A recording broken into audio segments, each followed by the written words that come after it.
Hey, what's up, fam? 2019, a brand new year of both manga chapters, animes, all the new stuff we get. Jump Force coming. You're gonna get all this new stuff that is within our fandoms and our community. You know, you might find a brand new series that you'll really like. You know, it's gonna expand into a very great and exciting time for all of us. So before we get to all this new stuff, I wanted to look back at some of the old stuff. And obviously, said this is my first year doing YouTube. Been doing it since around May, and I wanted to look back on a couple things. So I'm planning a couple. I'm gonna do one as I want to do my favorite, probably like top 5 brand new series that came out in 2018. And if you guys can think of any videos ideas that can kind of go into that. Like, you know, you want to give me a recommendation of, you know, a top something of 2018 that you'd like to see, you know, throw it out there. I can try and do it, figure out a plan, and we could talk about it, and you know, you can get my take on things. But this one I'm gonna do since it's you know my first year, and you guys are starting to get to know my manga tastes and opinions and views, and I'm getting to know you guys as well the video that I will do for you guys for this, you know, closing out of 2018 is my top 10 favorite panels of 2018. And like I said, this is completely opinion based. This is my opinion. These are the ones that I enjoyed the most. And I'm going to tell you the chapters and the obviously I'm going to show you the panels and tell you why. And we're going to start it out pretty strong, and that being the big spread from the first issue of Chainsaw Man. Obviously, this is a brand new manga. It came out, what's this at 5 weeks now? It came out at end of November. This was just such a attention grabbing chapter or panel. I'm already messing up. Attention grabbing panel, especially this one. Just like he's got that sick helmet with the chainsaw blade coming out his forehead. You get that, and that helmet I just think looks so cool the way the eyes are drawn.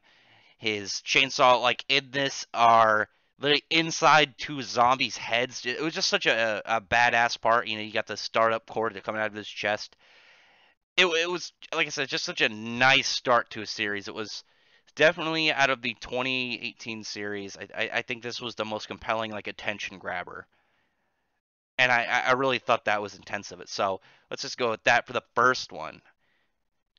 Now, the next one was definitely later. Or the ones that I actually didn't read until it was over, but it came out in 2018, so I could really use it. And that being, and I know somebody in the audience that might watch this might get a little excited when they see this. And this is from the very last chapter of Tokyo Ghoul, Ari, or King, because Ari means king, and I don't even know what language. What was it?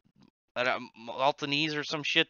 But this panel, where in the end Naki won. Naki was definitely my favorite character while reading through Tokyo Ghoul. I thought his character was very interesting. I thought he was the perfect example of that the ghouls were very much the same as the humans, without having to kind of force him being, well, not force, without having to show that like humans and ghouls can get along, just like that he sees his comrades the same as any human would see their own, and it just kind of showed that mirror of normalcy without having to bridge that gap by having a a human and a ghoul be close to each other. I thought Naki was a really cool character. I also like that he cared a lot for his comrades, but at the same time he was very interesting, and he was like kind of a dummy in his white suit, while at the same time he took a lot of pride in it. He looked real sleek. Also, his weird ear thing, it reminds me of a cat. It's like some battle worn down cat. Anyway, moving on to number 8. Number 8, we have this sick panel from chapter what was it? Chapter 145 of Fire Force, where Corono, using his smoke ability, his ash ability, to form a sword out of it, and just seeing that panel with like the smoke coming out of it and this black longsword the way it is, while he's just like looking up, and that glare, I think is really cool. I think he was on a wall or part of some rubble in midair, and it looks so badass in this panel. And it wasn't even like a big focus of the chapter. There were like so many other more important things going on, like big spreads and intense emotional parts. But this part, it caught my eye so much, just like how easily intense it was, just on a basic level of being badass without having to be honestly that worked up towards it. And that's what I liked about this one specifically. Moving on to number 7, got a good chunk of the way in. Number 7 actually caught my surprise. I think probably definitely out of the most out of 10 through 5, and that being the moments when Gentle got powered by. I'm just gonna go with La Brava. I don't know if the official translation is lover lover or whatever, or lover love or love lover, whatever it is. I think those are goofy. I like La Brava better. And just this panel when he gets up and all that smoke coming off him and that look on his face and that seriousness. And I really like Gentle's outfit design. I think he looks really awesome. And just that combination of it with his hair and Deku just getting faced like that, I thought was so cool at the moment. And honestly, like similar to One Piece, My Hero Academia knowledge and read through, it's pretty normal. Like I'm a casual reader when it comes to that. I've only read a handful of chapters more than once within My Hero Academia. I'm just like, yeah, I enjoy it, but I don't like love it. I'm not part of that craze. I mean, it's like that. It's just like that foot kick is so cool. How casual, but like how serious he looks. It just looks so badass. Like just even how his cloak is like curved back like that. Everything about this panel I thought was really cool. So that's going to be it. We're already moving down, close to halfway. So number six though, and that being from Kimetsu no Yaiba.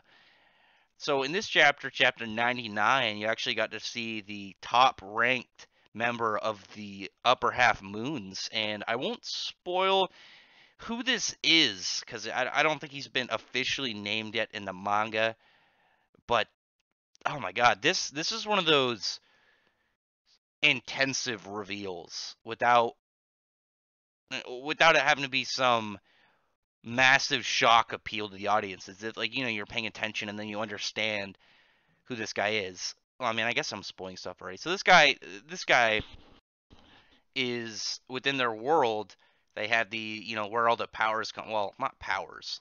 Where you pretty much get like your techniques and your enhanced human abilities through these breaths. One of the guys from the first breath, the breath of this. I don't remember it's sun or rising sun, but this guy was one of them, and he was like a legendary fighter, and it just seems like he has at some point gone over to Muzan's side or been tricked or something that he is now a demon. But just this reveal when you saw him only from the back up until now, and all the other demons looked pretty funky, and just this reveal of him and just his face with these 6 eyes, and then the just the two in the middle that he's upper moon number one. Like there's so many things that when you look at this panel, you look at it like his hair, and you look at the cool marks and his outfit, and just the way he sits and he talks to people, and you get to this, and it's just this. You can't not look at his eyes. They're so attention drawing, and it's the only thing on him really that's like. I mean, the mark is a little bit attention drawing, but just those eyes are demanding of your gaze, and I think that's really cool. I really like that part of the chapter, and within this year of Kimetsu no Yaiba. All right, so halfway. So it is already almost at 9 minutes. I'm gonna speed it up a little bit. Getting in number 5, we have from chapter 1 of Gambler's Parade. I really liked this part when it was revealed of what exactly drives Komode, with him being this bloodthirsty hatred towards gamblers and the idea of gambling, and it's so bad that his heart actually beats in reverse and he becomes this crazed state.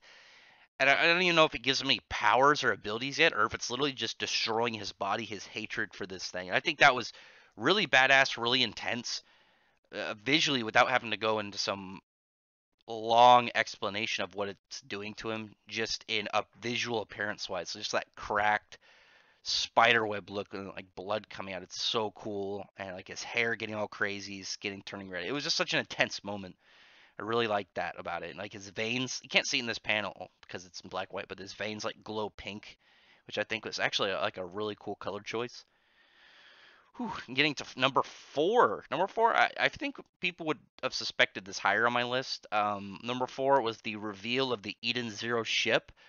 I was actually really confused of why he took a really badass ship design and then turned it into another badass ship that I'm not gonna complain. It looks awesome. It looks so cool. I like the rows in there, even though they're probably not practical because it's a spaceship. But I think I like that for visual design. The cool big head on the front, that the way that sail is shaped, the cool emblem that reminds me of my beloved Mardgear.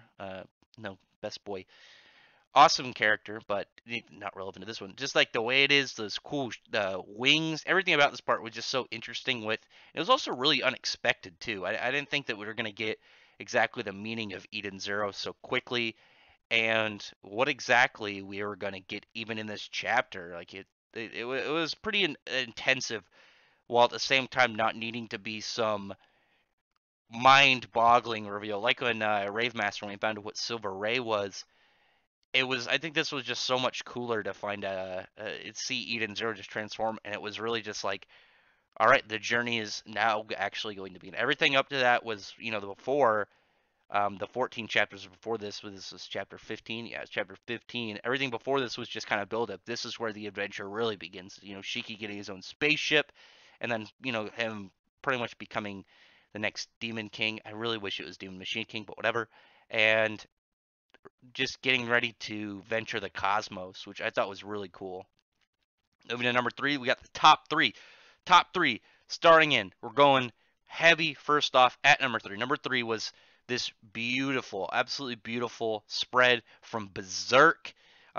This was from, I believe it was chapter 355 when Casca's head was fixed, and we thought it was all going to be good, and we thought it was all going to be nice and shiny, and work towards that final arc, the final battle against Griffith, which it still might, but just like I didn't think it was going to get right to a dark like memory lapse for Casca. Probably all that coming into her head all at once, just the ideas of what transpired upon the site of Guts and the Eclipse. I thought that was a really cool page. Just visually, it looked obviously really cool. This looks badass, but just that reminder of everything that's happened up until this point, I thought was intense, and it was just such a refreshing moment because obviously with Fantasia, it's moved out of that.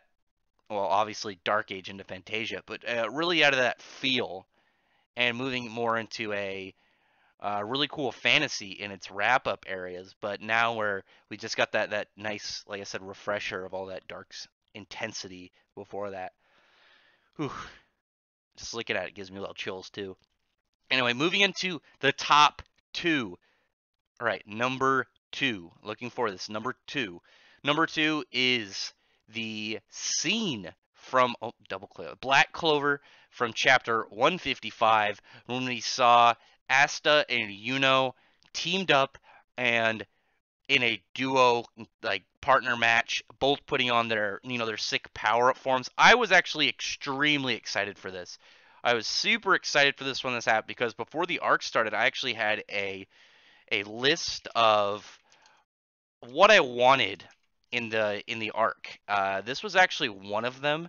This was one of the things I really wanted to see Asta and Yuno in a team up, and just to see that cool power up panel. And because one of the things that I noticed, and I think I'm not going to say I was first to notice, but I noticed before anybody told me, is that Asta being right-handed, being left-handed, that their power up is exclusive to that side of them. You have Asta's one wing, his one horn, his black sword and arm. You have Yuno's spirit magic arm, spirit wing, and half crown. And I thought that was just so cool to have that parallel of this really cool rivalry set between them, but also at the same time showing their similarities, their teamwork, and just that really nice parallel between them right here. I really like this panel.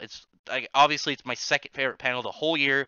It's not like the Berserk panel or the Kometsu no Yaiba one, or where it's like, man, these are drawn and so so visually appealing in terms of like a general look. This was just meant a lot to me, and I was happy this happened.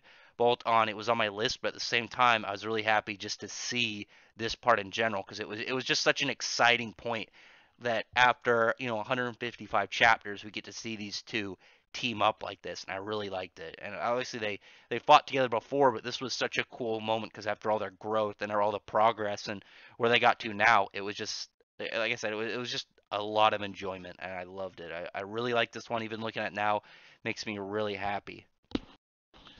Okay, we're getting to number one. Number one might be a little obvious, but I can't lie to myself. I can't lie and make it seem like this wasn't my favorite panel out of the entire year. So let me see if I got this set up right and do drum roll.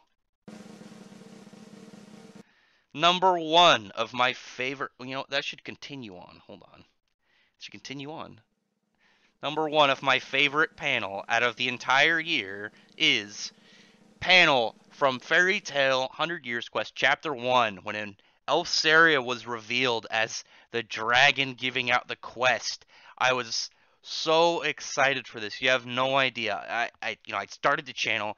I'd start putting out some of my theories for people. One of mine involved more of like older dragons and all this stuff that we could get into, all these quests and stories, these characters that could get revealed.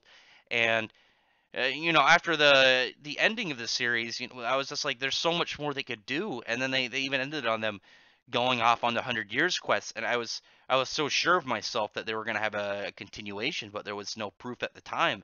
And then once we got that announcement for a continuation, I was so excited, and I had all these ideas pop back up in my head. I had new ones formulate. I put some out online, and this was one of the ones I got right. We had the dragon gods. We have this older dragon slayer become dragon, all these dragon eaters. We have all this shiny new stuff. We have Toka coming out of hiding, and all these other groups starting up.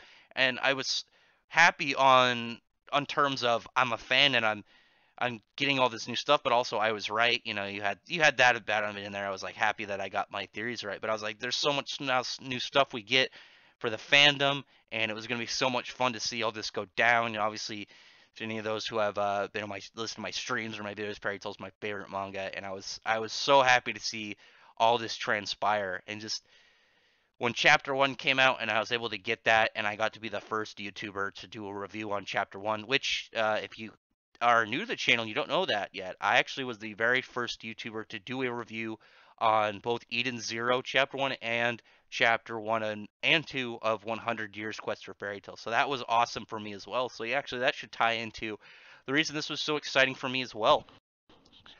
And it was, like I said, it was so much of a rush for me. If you go back and watch my video on when I did this, you could tell how like excited I was, how bursted I was with energy, and how I couldn't hold myself together, and I was just so ready for the sequel to come out. And I've enjoyed every chapter so far of 100 Years Quest, and I look forward to how it's going. And I can't wait for more. I've enjoyed like the characters and the adventure, the world exploration, the subplots, the current plot, all the stuff that's transpiring and being built up, as well as what we could get in the future. And I just, like I said, it's even talking about it now, I'm getting myself a little bit worked up. So, whew, that is going to be it. So I am happy that you guys hopefully came and listened all the way through, and hopefully you can tell me in the comments what you think are your favorite parts. What are your favorite chapters? If you want to tell me,